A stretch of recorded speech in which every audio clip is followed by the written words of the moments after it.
Assalamualaikum warahmatullahi wabarakatuh. Alhamdulillahi rabbil alamin. Innal hamdalillah nahmaduhu wa nasta'inuhu wa nastaghfiruh wa na'udzu billahi min shururi anfusina wa sayyiati a'malina. May yahdihillahu fala mudilla lah wa may yudlil fala hadiya lah. Asyhadu an la ilaha illallah wahdahu la syarika lah wa asyhadu anna Muhammadan abduhu wa rasuluh. Allahumma salli ala Muhammad wa ala ali Muhammad kama sallaita ala Ibrahim wa ala ali Ibrahim innaka Hamidum Majid. Allahumma barik ala Muhammad wa ala ali Muhammad kama barakta ala Ibrahim wa ala ali Ibrahim innaka Hamidum Majid. Wardallahum 'anil khulafa'ir rasyidin Abi Bakr wa Umar wa Utsman wa Ali وأن بقية الصحابة رسول الله صلى الله عليه وسلم أجمعين. أيها الشباب، أيها المشركون، أوصيكم ونفسي بتقوى الله، فقد فاز المتقون. لقد قال الله تعالى في القرآن الكريم: أعوذ بالله من الشيطان الرجيم، يا أيها الذين آمنوا اتقوا الله حق تقاته ولا تموتن إلا وأنتم مسلمون. سبحانك لا علم لنا إلا ما علمتنا إنك أنت العليم الحكيم. اللهم فقهنا في الدين وعلمنا الكتاب والحكمة. اللهم اغفر ذنوبنا وطهر قلوبنا وفصح ألسنتنا وحسن فروجنا وآتنا الحكمة والحكمة رحمة للعالمين. يا حي يا قيوم برحمتك نستغيث، أصلح لنا شؤوننا كلها ولا تكلنا إلى أنفسنا طرفة عين. اللهم اجعلنا من عبادك الذين آتيتهم مالا وعلما وهم يتقون فيه ربهم ويصلون فيه رحمهم ويعلمون لله فيه حقا. اللهم اجعلنا من أكبر كبار رجال الأعمال الصدوقين الأمناء وآباء لأمثالهم، واجعلنا من أكبر كبار العلماء ورثة الأنبياء وآباء لأمثالهم، وجعلنا من أكبر كبار أئمة الأمة وقادتها وروادها العدول وآباء لأمثالهم والزيادة برحمتك يا أرحم الراحمين. أما بعد. Sahabat-sahabatku pemuda bintang, Bapak Ibu peserta kajian, semoga semuanya dirahmati dan diberkati oleh Allah Subhanahu wa taala. Alhamdulillah, kita bersyukur dan memuji Allah dengan kesyukuran dan pujian-pujian yang banyak, sebanyak makhluk ciptaannya. Kita dengan rahmat Allah diberikan kemudahan mendapatkan hidayah Islam, iman, ihsan. Dan insya Allah dengan rahmat Allah pula kita diberikan kemudahan untuk disempurnakan nikmat Islam, iman, dan ihsan kita. Bahkan dengan rahmat Allah pula, insya Allah kita dimudahkan oleh Allah menjadi alat, menjadi wasilah, menjadi sarana Allah memberikan karunia dan kesempurnaannya, Islam, iman, ihsan, kepada hamba-hambanya hingga hari kiamat. Pemuda bintang, Bapak Ibu peserta kajian yang dirahmati oleh Allah Subhanahu wa taala. Di antara yang juga kita patut syukuri, kita adalah umat Muhammad sallallahu alaihi wasallam yang dari sisi penjataan usia dan umur paling pendek dibandingkan dengan semua umat nabi-nabi dan rasul-rasul terdahulu. Ada di antara mereka bahkan di atas 1000 tahun usia biologis mereka. Sementara Nabi Muhammad dengan umatnya dijatah kisaran 60-70 tahun. Dengan perbedaan yang sangat mencolok dari sisi misi yang harus diemban. Nabi, Rasul, dan umatnya pada zaman-zaman dahulu hanya untuk kaumnya semata. Bisa dibilang mereka ada dalam satu lokasi, satu wilayah. Sementara mereka diberikan usia yang ratusan tahun, bahkan menembus angka lebih dari 1000 tahun. Sementara baginda Rasulullah Muhammad SAW dan umatnya ketika diberikan beban misi untuk seluruh umat manusia. Bahkan untuk mereka-mereka yang terlahir ratusan tahun, bahkan ribuan tahun setelah meninggal dunia. Ya, setelah pelakunya meninggal dunia, dan di seluruh penjuru dunia, disinilah teman-teman pemuda bintang, Bapak Ibu, peserta kajian yang dirahmati oleh Allah, kita diajari oleh Allah bagaimana benar-benar mengefisienkan ya, waktu yang diberikan. Dan yang dicontohkan oleh baginda Rasulullah Muhammad SAW adalah meskipun ada tugas-tugas untuk beribadah, tugas-tugas untuk taat kepada Allah, harian, pekanan, bulanan, tahunan, bahkan sepanjang hayat, Nabi kita Muhammad SAW memberikan satu ringkasan yang luar biasa dengan hadis beliau, innama bu'istu liutammima makarimal akhlak. Sesungguhnya saya diutus oleh Allah hanyalah untuk membangun kesempurnaan akhlak. Hadis ini mengarahkan agar kita sepanjang hayat kita berorientasi membangun akhlak, membangun kesempurnaan akhlak dalam diri kita, terutama akhlak kepada Allah, akhlak kepada asma dan sifat Allah, akhlak kepada rububiyahnya, akhlak kepada uluhiyah Allah, akhlak kepada Al-Quran, kalamullah, akhlak kepada baginda Rasulullah Muhammad SAW, dan akhlak kita untuk menunaikan amanah dan membawa misi bagi seluruh umat manusia. Dengan jatah usia yang sangat pendek dan wilayah yang sangat luas, maka kita diarahkan seluruh kegiatan ibadah dan ketaatan kita haruslah dalam rangka membangun akhlak dan menyempurnakan bangunan akhlak. Artinya kita terus dalam pendidikan, kita terus dalam pelatihan, penumbuh kembangan kapasitas kita diperbesar.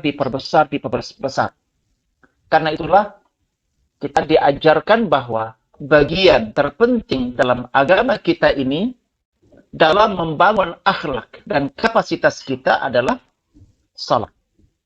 Dan setelah salat yang 5 waktu, sarana terbaik menyempurnakan akhlak adalah dengan qiyamul lail, dengan salat tahajud. Kita sudah pelajari pada pertemuan-pertemuan yang lalu, pemuda bintang, Bapak Ibu, peserta kajian yang dirahmati oleh Allah Subhanahu wa taala, tentang beberapa hal terkait dengan salat tahajud dan qiyamul lail ini. Dan terakhir yang kita bahas pada pertemuan yang lalu adalah tentang adab-adab pelaksanaan. Bagian terpenting dari madrasah qiyamul lail sebagai madrasah pembentukan akhlak dan penyempurnaan akhlak serta kapasitas kita dalam menjalankan misi kita dalam kehidupan ini.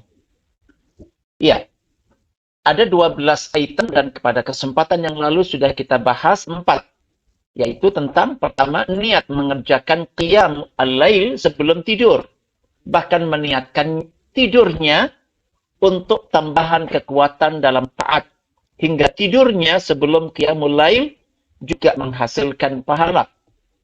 Yang kedua yang sudah kita bahas pada pertemuan yang lalu adalah mengusap, menghapus kantuk dari wajah saat terbangun. Ya, Rasulullah SAW memberikan contoh mengusap wajahnya dengan tangan, berzikir, bersiwak, membaca doa, membersihkan hidung dengan istinsar, dan kemudian dipuncai dengan berwudu. Poin yang ketiga, membuka qiyam al-lail dengan 2 rakaat yang ringan. Dan yang keempat, adab yang keempat yang kita bicarakan pada kesempatan yang lalu adalah dianjurkan salat tahajud dikerjakan di rumah. Kita diarahkan bagaimana rumah kita mendapatkan jatah pelaksanaan salat sebanyak-banyaknya dan sebaik-baiknya tentunya. Baik, kita lanjutkan pada poin yang adab yang kelima, yaitu dikerjakan secara terus-menerus, dawam dan istimrar. Dawam dan istimrar. Dikerjakan secara terus-menerus, bukan sesekali, bukan selang-seling, tetapi kita kerjakan secara dawam, layaknya kita mengerjakan sesuatu yang sifatnya wajib, secara ain dan terus-menerus seperti sholat 5 waktu, meskipun hukumnya bukan wajib. Tetapi dari sisi keutamaannya sangat-sangat besar sekali. Ya, disunahkan menekuni qiyamul lail dengan jumlah rakaat dan bacaan jumlah ayat tertentu disesuaikan dengan saat mukim, artinya berada di rumah, saat safar, bepergian, saat sehat, saat sakit, dan jika kosong karena uzur. Jika terjadi ada kosong, tidak bisa melaksanakan qiyamul lail karena ada uzur, maka diganti di waktu duha. Nabi SAW bersabda dalam hadisnya, "Ya ayyuhan nas, khudhu minal a'mali ma tutiqun, fa inna allaha la yamallu hatta tamallu, wa inna ahabbal a'mari ilallahi ma dama wa in qalla." Beliau bersabda, "Wahai manusia, lakukan amal-amal yang mampu kalian lakukan di tahap tertentu, karena Allah tidak akan bosan hingga kalian yang justru bosan melakukannya dan meninggalkan, maka Allah pun akan bosan dan meninggalkannya. Wa inna ahabbal a'mal, dan sesungguhnya amal yang paling dicinta oleh Allah, madama wa in qalla, adalah yang dikerjakan secara terus, secara ajak, meskipun jumlahnya sedikit. Tentunya ini terjadi pada saat proses awal. Orang belum terbiasa, belum menjadi akhlak, belum menjadi kepribadiannya, belum menjadi darah dan dagingnya. Tetapi ketika sudah berlangsung sekian lama, tentunya berdampak kepada kekuatan dan kapasitas. Bisa naik lebih dari itu. Sekian waktu naik lagi, naik lagi, naik lagi, dan kita harapkan terakhir kita ketemu dengan Allah dan kembali kepada Allah pada posisi yang terbaik, insya Allah. Ya. Slide berikutnya masih terkait dengan bahwa sunnah qiyamul lail dan tahajud ini dikerjakan secara terus-menerus. Dari Abdullah bin Amr bin al-As radhiyallahu anhuma, beliau berkata, qala li Rasulullah sallallahu alaihi wasallam. Rasulullah SAW bersabda kepada saya, "Ya Abdullah, la takun misla fulan." Wahai Abdullah, janganlah kamu mengalami seperti yang dialami oleh fulan. Nabi biasanya untuk menyembunyikan identitas asli, ini real, ada pelakunya, ada kejadiannya, ada kasusnya. Tetapi beliau bukan pada posisi untuk menelanjangi, mempermalukan orang itu, karena itu akan bisa menutup ruang orang itu kembali. Maka Nabi tidak menyebutkan nama. Diganti dengan kata fulan. Wahai Abdullah, janganlah kamu mengalami seperti yang dialami oleh fulan. Kana yaqumul laila fataraka qiyamul lail. Dulu dia selalu melaksanakan qiyamul lail dulu. Tetapi tahapan berikutnya dia meninggalkan qiyamul lail. Jangan menjadi seperti itu. Ya, kita diarahkan mengambil contoh orang yang baik dan istiqamah dan tidak mengambil contoh orang yang tidak istiqamah. Hadis muttafaqun alaih. Ya, jelas sekali tentang dikerjakan secara terus-menerus. Dalam hadis yang lain dari Aisyah radhiyallahu anha, qalat, beliau berkata, "Kana Rasulullah sallallahu alaihi wasallam idza fatathu as-salatu minal laili min waja'in aw ghairihi." Adalah dulu Nabi, kebiasaan Rasulullah SAW jika terlewatkan absen dari mengerjakan qiyamul lail, dari tahajud, min waja' karena sakit, au ghairihi karena ada udzur syar'i yang lain. Shalla minan nahar, maka beliau menggantinya dengan salat di waktu siang. Sintai asyrata raka'ah, 12 rakaat. Rawahu Muslim, hadis diriwayatkan oleh Imam Muslim. Ini bagian dari cara mempertahankan kedawaman, keistimroranan, ya. Agar terus-menerus dan tidak ada kosong adalah jika benar terjadi kosong, maka diganti dengan cara di waktu duha 12 rakaat. Ini sunnah Nabi kita Muhammad SAW, hadis riwayat Imam Muslim. Begitu pula pada slide berikutnya tentang jatah, ya, bukan hanya salat qiyamul lailnya, tetapi jatah bacaan. Jadi Nabi menggabungkan antara salat itu dengan bacaan Al-Qur'an. Nah, beliau menyampaikan sabdanya yang sangat penting, "Man nama an hizbihi minal lail," barang siapa tertidur dari membaca jatah Al-Quran yang biasa dia baca pada waktu sholat qiyamul lail. Ini kan berarti dia meninggalkan qiyamul lailnya dan juga meninggalkan bacaan Qurannya. Tadi kalau sholatnya dipastikan digantikan 12 rakaat. Kemudian terkait dengan hizbnya, ya, jatah membaca Quran pada waktu malam ketika tertidur, au an syai'in minhu, atau bukan keseluruhannya yang lolos, tapi sebagian.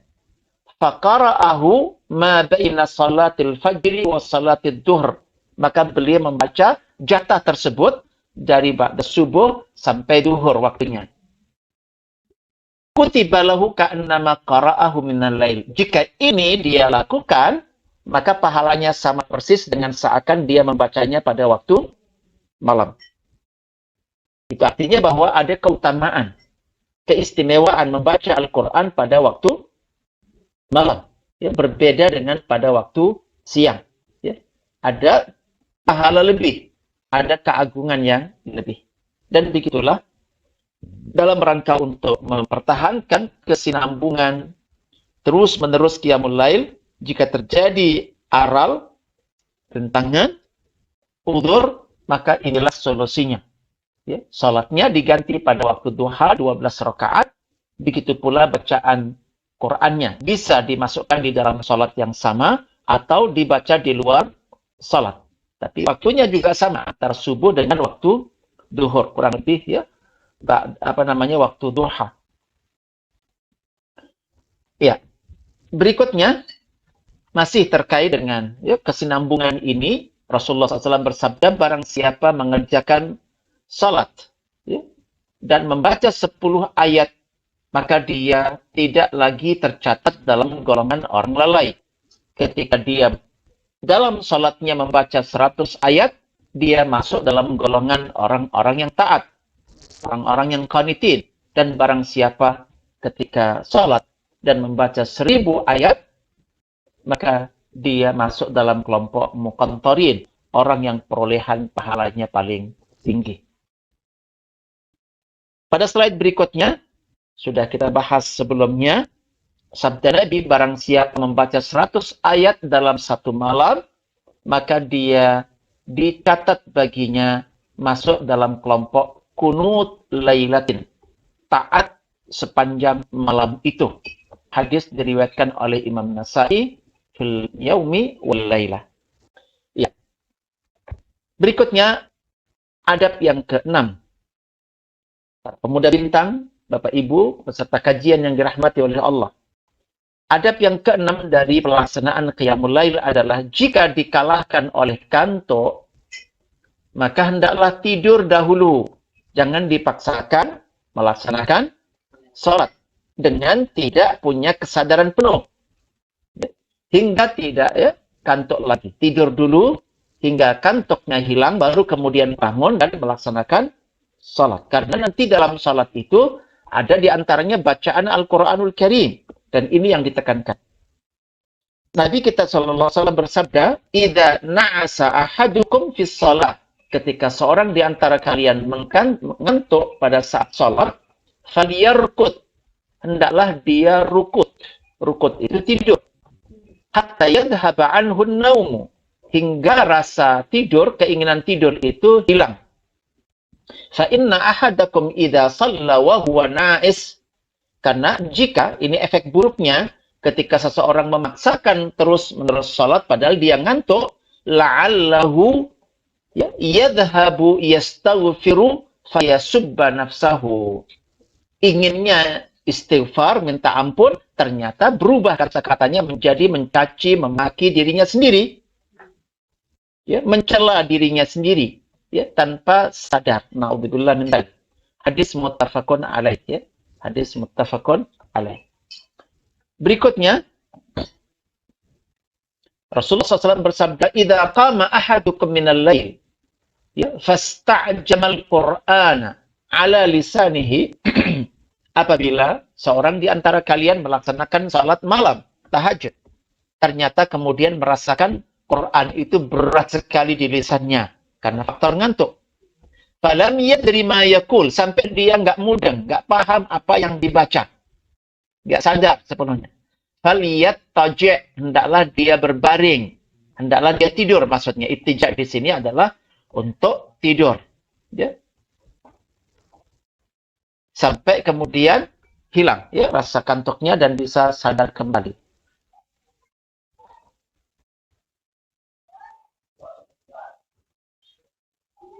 Berikutnya, adab yang ketujuh, teman-teman pemuda bintang yang dirahmati oleh Allah, dianjurkan membangunkan keluarga.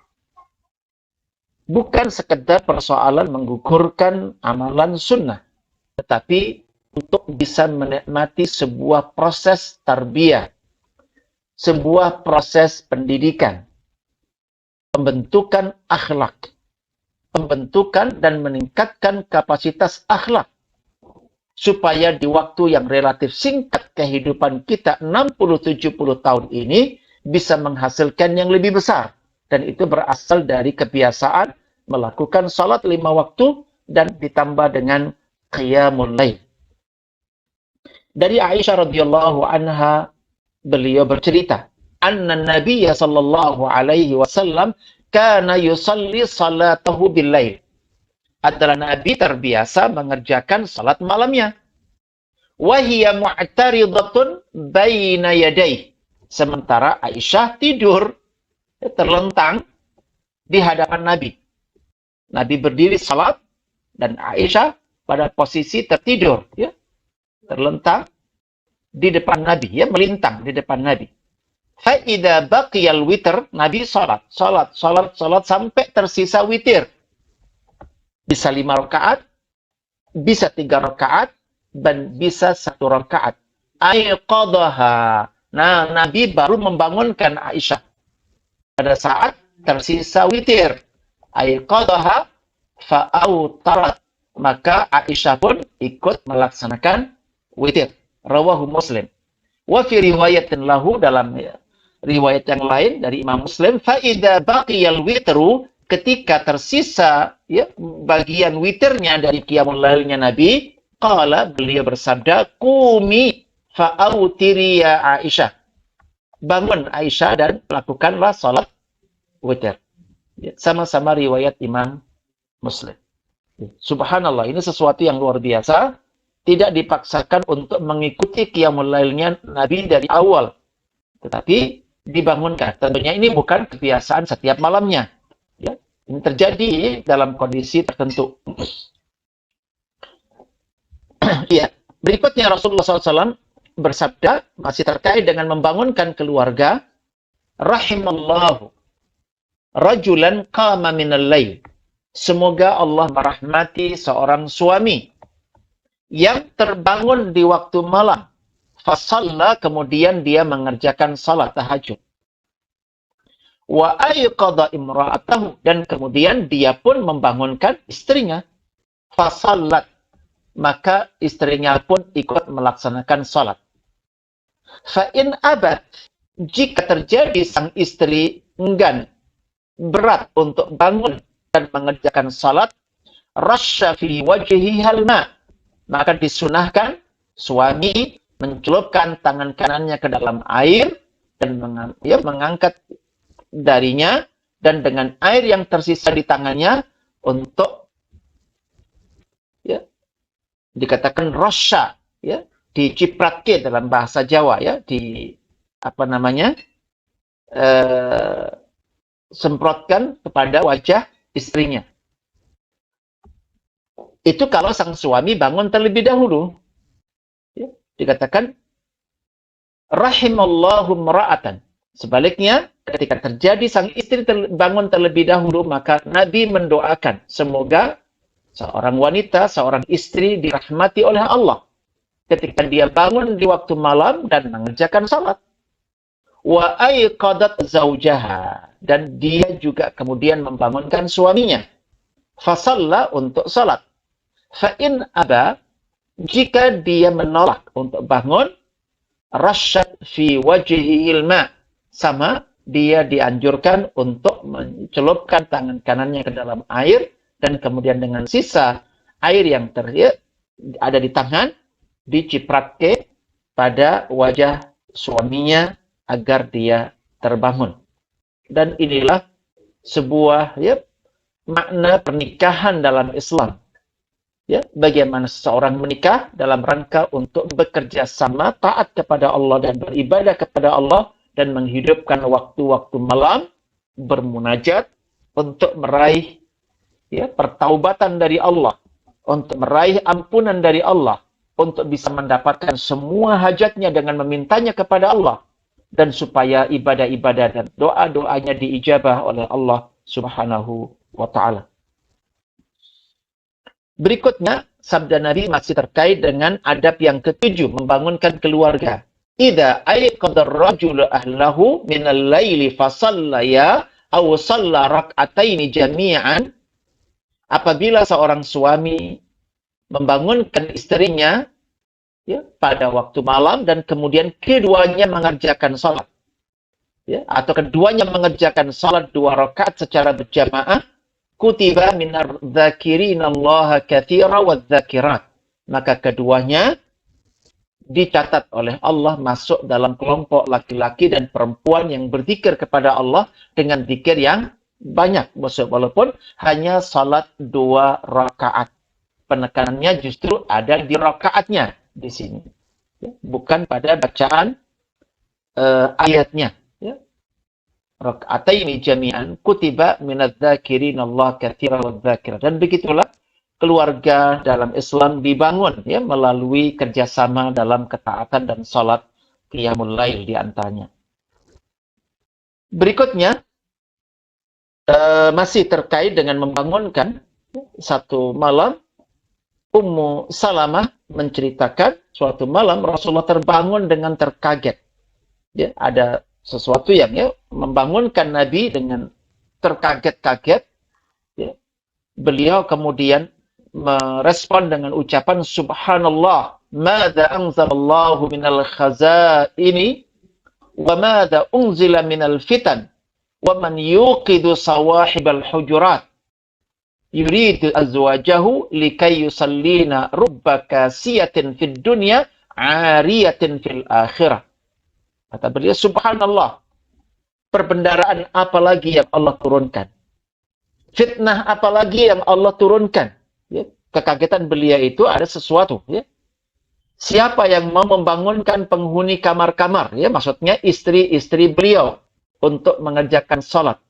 Betapa banyak orang yang berpakaian di dunia nanti ditelanjangi oleh Allah pada hari kiamat. Maka disuruh untuk bangun ya qiyamul lail, ya agar Allah Subhanahu wa taala menutup aibnya, menutup auratnya di dunia maupun di akhirat. Insyaallah dengan cara qiyamul lail. Dan ini sesuatu yang sangat luar biasa dikerjakan oleh baginda Rasulullah Muhammad sallallahu alaihi wasallam. Dan terkait dengan perintah kepada istri melaksanakan salat ditegaskan oleh Allah dalam surat Thaha 132, ya. Wa'mur ahlaka bis-salati wastabir 'alaiha la nas'aluka rizqa nahnu narzuquka wal 'aqibatu lit-taqwa. Dan perintahkanlah kepada keluargamu mendirikan salat dan bersabarlah ya kamu dalam mengerjakan perintah, ya menyuruh istri mengerjakan salat. Kami tidak meminta rizki kepadamu, kamilah yang memberi rizki kepadamu, dan akibat yang baik itu adalah bagi orang-orang yang bertakwa. Subhanallah, ketika seorang suami mau menyuruh istrinya untuk bangun ya mengerjakan salat, maka itu menjadi sebab lapangnya rizki dari Allah Subhanahu wa taala. Datangnya rizki dari Allah Subhanahu wa taala. Ya, berikutnya poin yang ke-8 dari adab mengerjakan qiyamul lail adalah bisa membaca 1 juz. Bisa lebih atau juga bisa kurang dari itu. Dan bisa dengan bacaan jahr keras atau bisa juga dengan bacaan sir.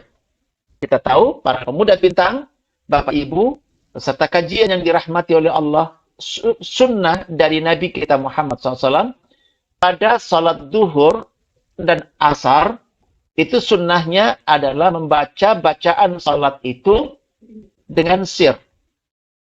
Sunnah, ya bukan wajib. Ya, Al-Fatihah dan juga ayat atau surat yang dibaca dengan sir.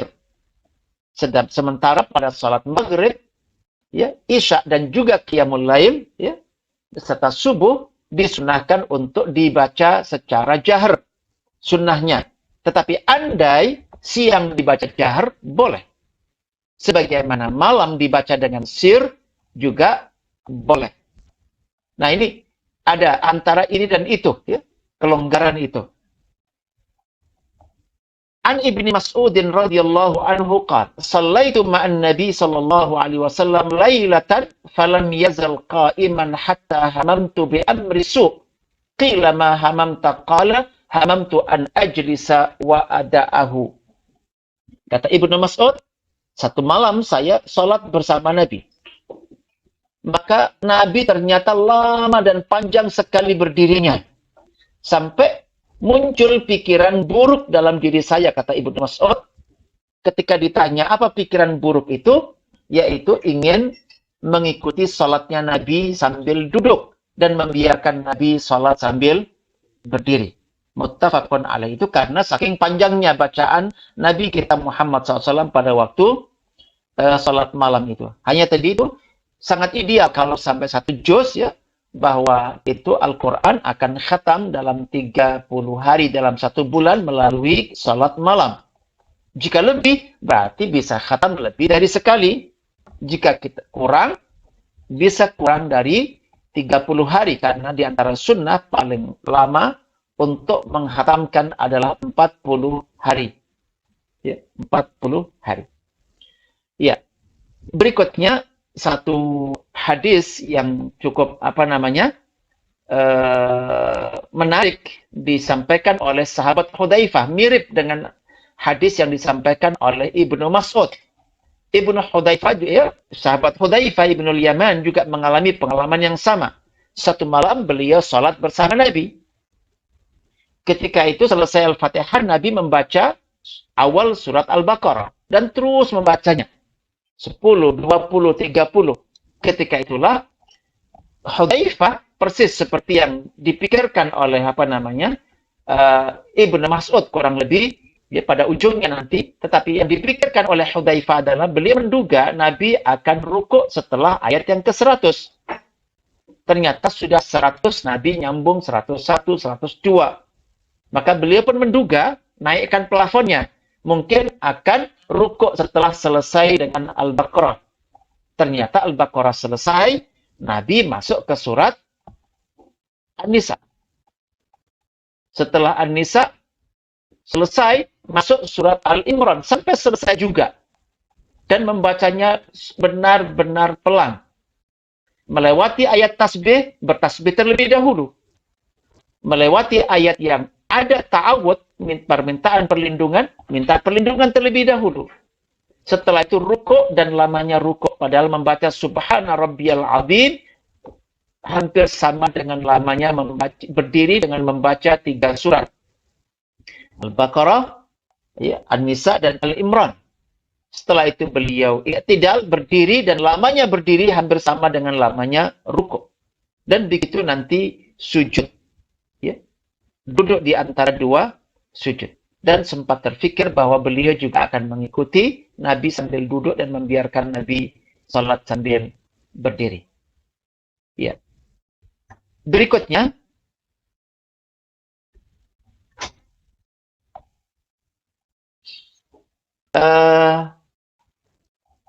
dari Hudzaifah, an Hudzaifah annahu ra'a Rasulullah. Sahabat Hudzaifah, di sini beliau menjadi saksi melihat Nabi mengerjakan salat dalam satu malam, itu Nabi kerjakan 4 rakaat. Fasalla 4 rakaat. Maka Nabi mengerjakan salat 4 rakaat. Faqara'a fihinna. Nah, dalam 4 rakaat itulah Nabi membaca 1 surat Al-Baqarah, 2 surat Al-Imran, 3 surat An-Nisa, 4 surat Al-Maidah atau surat Al-An'am. Jadi ada Al-Baqarah, ada Al-Imran, ada An-Nisa, dan ada Al-Maidah atau Al-Imran. Ada 4 surat dibaca sekaligus dalam 4 rakaat itu. Ini kalau kita total, 4 surat itu ada 6 juz lebih. Ya? Hampir 6,5 juz dihabiskan oleh Nabi kita Muhammad SAW dalam 4 rakaat. Kita lihat bagaimana perjuangan yang sangat luar biasa dicontohkan oleh baginda Rasulullah Muhammad SAW. Ini bukan penyiksaan diri, ini tarbiyah, ini pendidikan, ini pembentukan akhlak, ini pembengkakan kapasitas, ya, diri, kebaikan diri dilakukan dengan cara seperti ini. Tadabbur dan ya, internalisasi petunjuk-petunjuk Allah yang ada di dalam Al-Qur'anul Karim. Ada satu riwayat yang cukup menarik. Beliau dalam satu malam hanya membaca 1 ayat. Abu Dzar Al-Ghifari, beliau berkata, suatu malam Rasulullah SAW mendirikan salat, maka beliau membaca 1 ayat dan dibacanya hingga jelang waktu subuh. Beliau rukuk dan sujud juga dengan ayat yang sama. Dibaca, berdiri setelah Al-Fatihah, membaca 1 ayat ini. Ketika rukuk, dia membaca 1 ayat ini. Ketika sujud, beliau juga membaca 1 ayat ini. In tu'adzibhum fa innahum ibaduk wa in taghfir lahum fa innaka antal azizul hakim. Ya. Begitu selesai salat subuh, saya bertanya kepada kata Abu Dzar kepada beliau, "Kenapa engkau membaca ayat ini hingga jelang subuh? Engkau rukuk dan sujud pun dengannya." Maka beliau menjawab, "Inni sa'altu Rabbi azza wa jalla syafa'ata li ummati." Oh, semalam saya meminta kepada Rabbku dengan ayat yang satu itu agar umatku diberikan jaminan syafaat. Fa'ataniha. Dan semalam Allah sudah langsung merespon dan memberikan apa yang saya minta. Wahiyana ilatun, dan umatku dipastikan akan mendapatkan syafaat. Liman la yusyrik billahi syai'a, asal dia meninggalnya tidak membawa dosa syirik. Rawahu Imam Ahmad. Hadis diriwayatkan oleh Imam Ahmad. Ya. Selanjutnya, teman-teman pemuda bintang, Bapak Ibu yang dirahmati oleh Allah, poin ke-9, adab yang ke-9 adalah salat sunnah, ya, qiyamul lail ini sesekali bisa dikerjakan secara berjamaah maupun salat sunnah yang lain, ya. Qiyamul lail ini maupun salat sunnah secara umum itu boleh dikerjakan secara berjamaah. Itu karena Nabi SAW lebih sering sholat malam sendirian, meski terkadang berjamaah. Ya, tidak terus-menerus, kecuali tarawih. Kalau tarawih disunahkan untuk berjamaah. Tetapi kalau salat-salat sunnah yang lain, termasuk qiyamul lail, disunahkan sesekali berjamaah. Ya, tetapi lebih sering beliau kerjakan sendirian. Banyak riwayat yang menunjukkan Nabi pernah salat malam bersama sahabat Hudzaifah. Ya, jadi berdua saja. Pernah juga dengan Ibnu Abbas, berdua saja. Pernah bersama Anas, juga ibunya Anas, dan seorang anak yatim, jadi berempat. Pernah bersama Ibnu Mas'ud, dan seterusnya, sejumlah riwayat yang menunjukkan bahwa ada saatnya, dan sering kali Nabi mengerjakan sendirian, karena ini sebuah munajat dan sebuah perjuangan membangun kapasitas diri, membangun akhlak diri, supaya kita diberikan kemampuan memikul beban perjuangan, itu lebih besar kapasitasnya, adalah butuh berlatih dan butuh untuk mendapatkan tarbiyah ilahiyah seperti ini. Tarbiyah Rabbaniyah yang seperti ini yang sangat dahsyat. Berikutnya poin yang ke-10, adab yang ke-10 adalah salat malam atau tahajud itu diakhiri dengan witir. Ya. Diakhiri dengan cara witir. Ya. Dikatakan oleh baginda Rasulullah Muhammad SAW bahwa Allah menambahkan salat kepada kalian. Jagalah. Ya, jagalah salat yang ditambahkan oleh Allah itu. Wahyal witru, yaitu salat witr. Fasalluha fima baina salatil isya ila salatil fajri. Maka melaksanakan salat witir itu adalah antara salat isya dan salat subuh. Ya. Dikatakan zadakum, Allah telah menambahkan atas kalian. Ya, lebih dari 5 waktu itu ada penambahan salat satu lagi, yaitu salat witir. Nah, waktunya antara isya dengan subuh. Iya. Dan begitu nanti banyak riwayat yang menegaskan tentang jadikanlah akhir salat malam kalian adalah witir. Ya, jenis ini cukup banyak. Pada riwayat yang lain, man shalla bil laili, barang siapa mengerjakan salat pada waktu malam, hendaklah menjadikan akhir salatnya adalah witir. Fa inna Rasulullah SAW amara bidzalik. Nabi menyuruh itu ya kepada kita semua.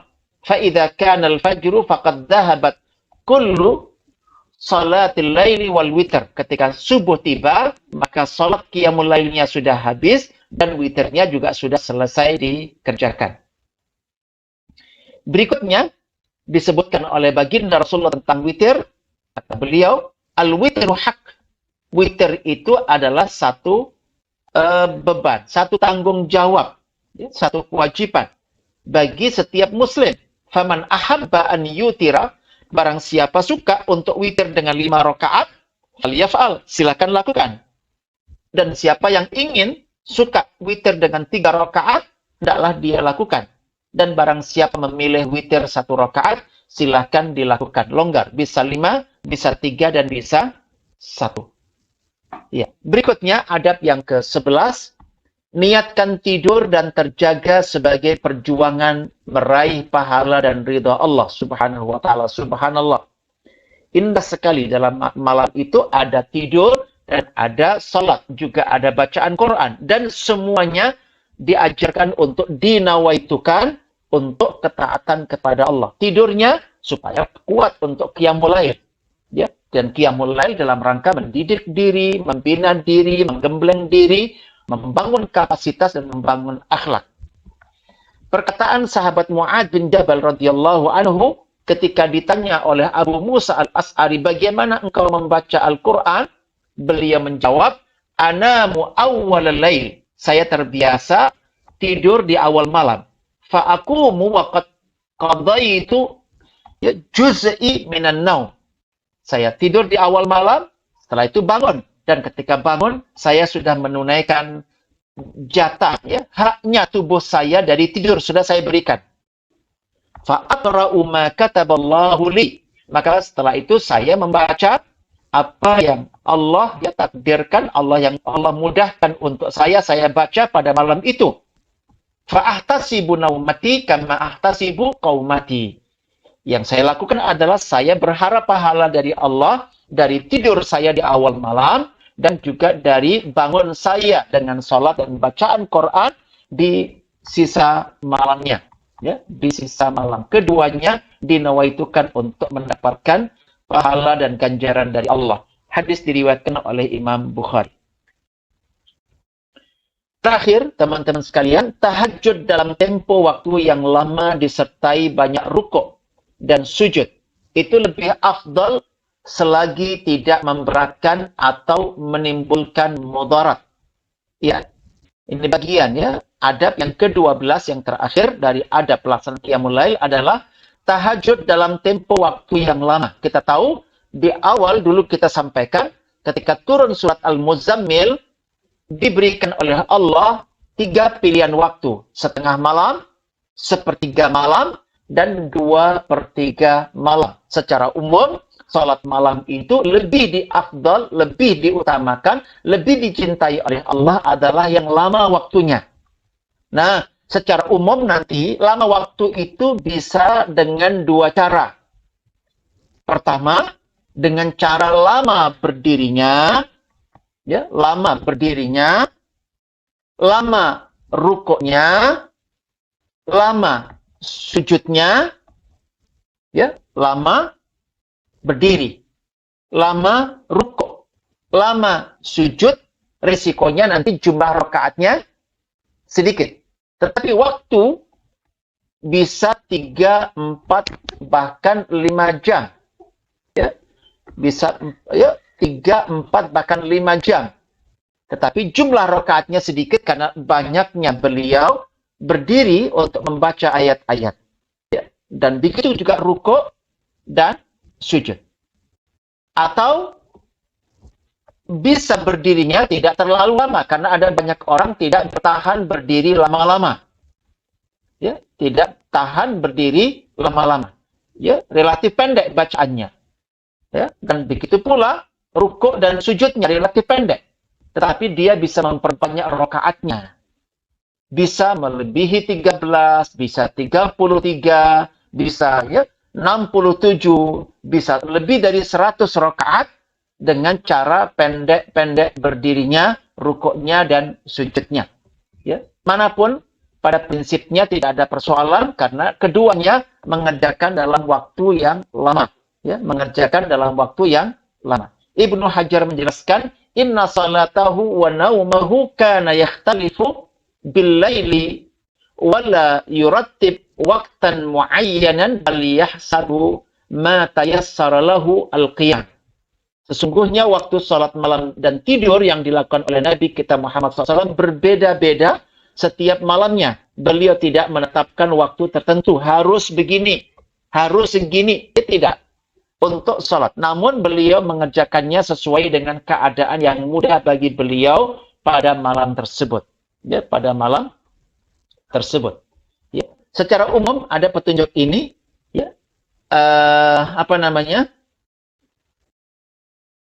Dari Nabi kita Muhammad SAW mengatakan afdhalus salati tulul kunut. Salat yang paling baik adalah yang paling lama berdirinya. Ya, salat yang paling baik sabda Nabi adalah yang paling lama berdirinya. Sementara di riwayat yang lain beliau mengarahkan untuk banyak rukuk dan banyak sujud. Ya, Sauban radhiyallahu anhu berkata, aku pernah bertanya kepada baginda Rasulullah Muhammad SAW, amalan apa yang dengannya Allah akan memasukkan pelakunya ke dalam surga? Maka beliau bersabda, alaika bikasratis sujud. Kepada mereka yang ingin dijamin masuk surga oleh Allah melalui amalnya, diperintahkan memperbanyak sujud. Fa innaka la tasjudu lillahi sajdatan. Tidaklah engkau melakukan 1 kali sujudan saja kecuali diangkat derajat kamu oleh Allah Subhanahu wa taala dan dihapus kesalahan kamu. Dan begitu setiap sujud. Maka di sini disuruh memperbanyak sujud. Ya, begitu pula pada hadis yang berikut ini dari Rabi'ah bin Ka'ab al-Aslami radhiyallahu anhu, dia berkata, "Kuntu abitu ma'a Rasulillah sallallahu alaihi wasallam." Saya pernah mabit bersama Rasul. Fa'ataituhu biwudu'ihi. Saya bawakan ya, bejana yang penuh dengan air untuk wudu. Wa hajatihi, dan air untuk juga buang hajat, istinja dari buang hajatnya. Faqala li, maka ketika malam itu saya layani Nabi dengan membawakan air untuk wudhu maupun untuk bersih-bersih setelah buang hajatnya.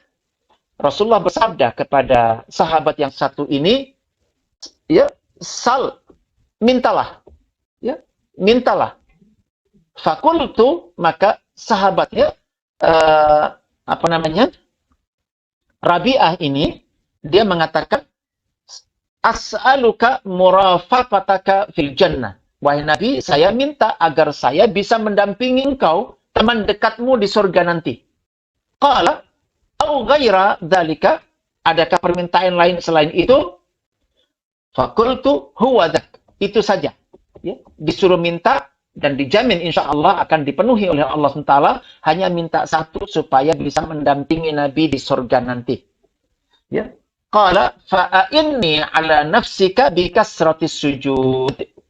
Maka kata Nabi, sebaliknya saya minta kepadamu, bantu saya, tolong saya, ya, untuk memastikan permintaan kamu terpenuhi, ya, ala nafsik, untuk dengan cara memperbanyak sujud. Jadi sahabat ini diberikan tugas oleh Nabi, sebagaimana dia meminta kepada Nabi untuk dijamin bisa menemani Nabi di surga, maka dia diminta untuk Nabi oleh Nabi agar membantu Nabi menundukkan dirinya, nafsunya, ya, dengan memperbanyak sujud. Inilah nampak sekali bahwa salat ini ditujukan sebagai tarbiyah, ya, agar diri kita, kapasitas kita terus bisa dikelola dan dinaikkan dalam ketaatan-ketaatan sebagaimana dijauhkan dari kemudaratan dan kemaksiatan-kemaksiatan. Na'udzubillah min dzalik.